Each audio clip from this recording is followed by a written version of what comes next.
Happy Sunday, everyone. Happy day 61. I got a lot of questions yesterday on work-life balance. Again, I think most of those questions can be answered on if you just read the time horizon principle. I'll link it up down below. But one interesting question that I just want to pick up because it's actually something that I really love doing, and that is fasting. Not only physical fasting in doing, I don't know, like a 1 day fast where I don't eat anything, or maybe a few days, or maybe a week, but also digital detox, like a dopamine fast. Both, all around this. And it is one concept that I always believe it just kind of makes you hungrier again. Not only hungrier as in a sense that you're hungry, but for everything else. And so today on this Sunday, I really want to throw in that concept. Obviously, if you're someone who really has to run the show and there's like you have to constantly be there and available and reachable, and I get it, not always ideal, but this is relevant as a lead and as a CEO. The decision making, especially in crypto, is 24/7. So that you have to be a bit careful, obviously, in just not being reachable and connectable. But I do really believe in fasting. And it's something I have done, I don't know, I think for over 10 years. I think for the regular fasting, I did as a kite surfer already. Very interesting. I'm not a religious person, but I know in many religions you have fasts. So this is something that is a very, very common topic. And yeah, the dopamine fasting, the digital detox is no screen time, no stimuli from the outside, just being someone that is actually producing yourself. I sometimes think people have the hardest time. I mean, I don't know if you have seen this in some of the kind of YouTube videos at the moment, where people just sit on an airplane and they just watch the screen of the airplane flying, and they're sitting in economy class and they don't do anything. No music, no video, no talking, no eating, no nothing. And they kind of get off on for how long they can do this.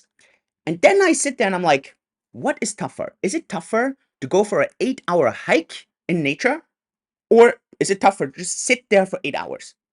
And from an energetic perspective, right, you must think that the 8 hour hike must be so much harder because you really have to walk for 8 hours. It's exhaustion and so on.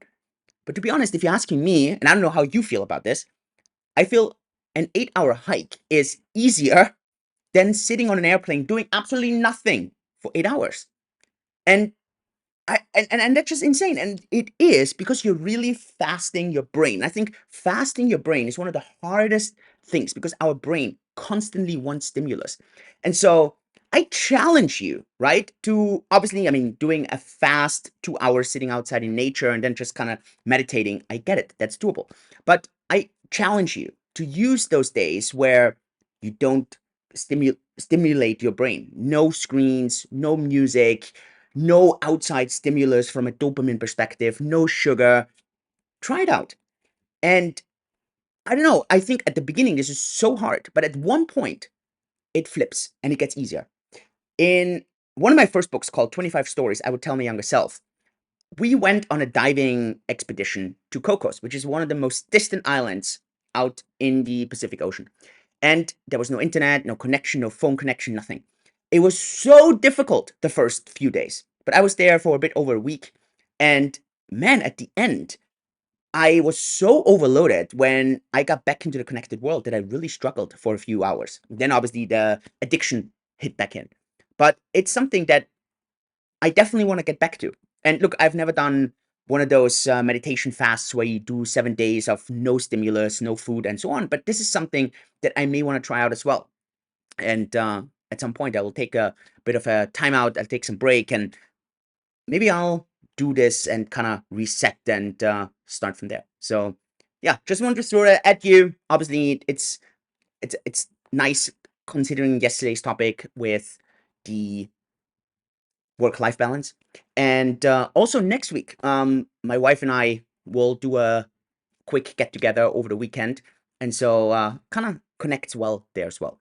So that's it for today. Let me know what you think about this. Have you done things like that? Have you seen those YouTube videos about people on the airplane? Would be interested to hear. So have a good Sunday, everyone. Start into tomorrow and the new week. All the best, Julian. Bye-bye.